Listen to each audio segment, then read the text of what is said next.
আসসালামু আলাইকুম। আশা করি প্রত্যেকেই ভালো আছেন। আমি মোহাম্মদ শহীদুল ইসলাম আবারও আপনাদের মাঝে উপস্থিত হলাম। বেশি কিছু না, অনেকগুলো কমেন্টস আছে।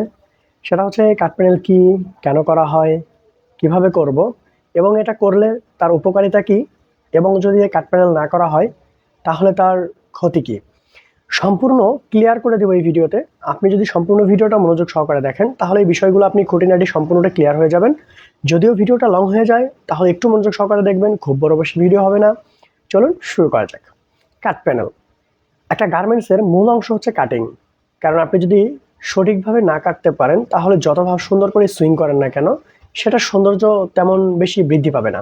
তাহলে প্রথম অবস্থায় একটা কাটিং বা কাটবেন যেভাবে কাপড়টাকে বা ফ্যাব্রিকটাকে, তাহলে কাটার জন্য কাটিং সেকশন অনেকটাই গুরুত্বপূর্ণ ভূমিকা পালন করে। তাহলে আপনি কিভাবে কাটবেন? কাটার জন্য তো অবশ্যই নির্দিষ্ট একটা মেজারমেন্ট, নির্দিষ্ট একটা মাপ আছে।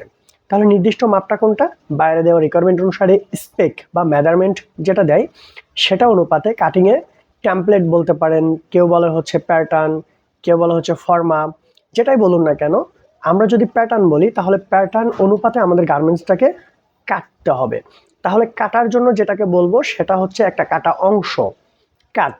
এবং কাটা অংশ যে টুকরোটা হলো সেটা হচ্ছে প্যানেল বলতে পারেন। কয়েকটা প্যানেল নিয়ে মূলত একটা গার্মেন্টস তৈরি হয়। যেমন আপনি যদি একটা টি শার্ট ধরেন তাহলে টি শার্টের কয়টা পার্ট থাকতে পারে? যেমন ব্যাক পার্ট থাকতে পারে, স্লিপ পার্ট থাকতে পারে, যদি স্লিপ লং হয় তাহলে লং স্লিপ অথবা শর্ট স্লিপ। তাহলে দেখেন কতগুলো পার্ট হচ্ছে, প্রত্যেকটা পার্ট মিলে হচ্ছে একটা করে প্যানেল। তাহলে কাট প্যানেল, এগুলো হচ্ছে মূলত কাট প্যানেল। তাহলে কাট প্যানেলটা কাটিং কমপ্লিট করার পরে সিপিআই করার পর, সিপিআই কি এ বিষয়ে যদি কোনো প্রশ্ন থাকে তাহলে অবশ্যই কমেন্টস বক্সে প্রশ্ন করে যাবেন। সিপিআই কমপ্লিট করার পর যে গার্মেন্টসটা আপনি কমপ্লিট করার জন্য সুইং সেকশনে হ্যান্ড ওভার করবেন, সেখানে সুইং কোয়ালিটি যারা আছে, যেমন লাইন কোয়ালিটি, রোমিং কিউআই অথবা লাইন কিউআই বলতে পারেন, তো তারা প্রথমত কাট প্যানেলগুলোকে হাতে নিবে এবং টেবিলের উপরে সুন্দর করে বিছিয়ে দিবে। দেওয়ার পর বাইরের দেওয়া রিকোয়ারমেন্ট স্পেক নিয়ে তারা প্রত্যেকটা পার্ট মেজারমেন্ট করবে এবং মেজারমেন্ট করার সময় তারা দেখবে আমাদের সুইং অ্যালাউন্স কতটুকু আছে। সুইং অ্যালাউন্স থাকার পরে বা বাদ দেওয়ার পরে আমার এই গার্মেন্টসটা কমপ্লিট করার পরে, আপনারা যারা গার্মেন্টসে চাকরি করেন বা জব করেন তারা অবশ্যই জানেন যে সুইং অ্যালাউন্স কোনটাকে বলা হয়।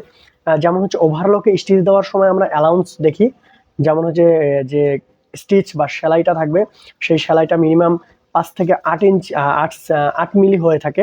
তো 5 থেকে 8 মিলি যেটা থাকে সেটা হচ্ছে বাড়তি অ্যালাউন্স বলা হয়। তো এই অ্যালাউন্স বাদ দেওয়ার পরে আমার গার্মেন্টসটা কমপ্লিট করলে বাইরে রিকোয়ারমেন্ট ফিল আপ করবে কিনা সেটার জন্য মূলত কাট প্যানেল করা হয়। দেখুন, গার্মেন্টসটা যদি কাট প্যানেল বা আপনার কাট প্যানেল যদি 2 সিএম মাইনাস থাকে তাহলে সেই গার্মেন্টসটা বাইরে রিকোয়ারমেন্ট ফিল আপ করবেন আপনি কিভাবে? এটা হচ্ছে আপনার কাছে আমার প্রশ্ন থেকে গেল। তাহলে অবশ্যই কাট প্যানেলটা অনেকটাই জরুরি, অনেকটাই গুরুত্বপূর্ণ ভূমিকা পালন করে একটা কমপ্লিট গার্মেন্টস তৈরি করার জন্য। তাহলে এই হচ্ছে মূলত কাট প্যানেল করার সিস্টেম। তো একটা লেন্দি প্রসেস।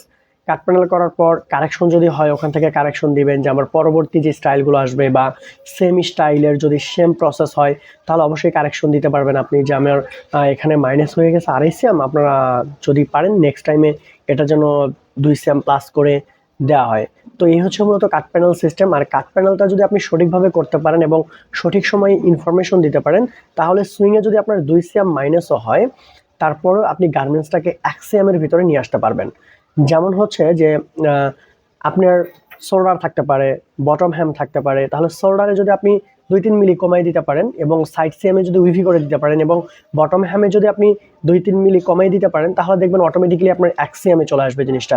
তো এইভাবে যদি আপনি কাট প্যানেলের উপরে কাজ করতে পারেন, ওভারলকের কাটাকাটিটা যদি কোনোভাবেই স্মুথলি, কাটাকাটি নিয়ে আরও পরবর্তীতে আমরা ভিডিও নিয়ে আসার চেষ্টা করব, যদি এই কয়েকটা জিনিস ফলো আপ করে আপনি একটা গার্মেন্টস তৈরি করতে পারেন অ্যাজ এ বস। তো আশা করি আপনার প্রশ্নের উত্তর পেয়ে গেছেন। অসংখ্য ধন্যবাদ সম্পূর্ণ ভিডিওটা মনোযোগ সহকারে দেখার জন্য। পরবর্তী কোনো ভিডিওতে আবার দেখা হবে। সে পর্যন্ত সবাই সুস্থ থাকবেন এবং ভালো থাকবেন। যদি কোনো প্রশ্ন থাকে তাহলে অবশ্যই কমেন্টস বক্সে করে যাবেন।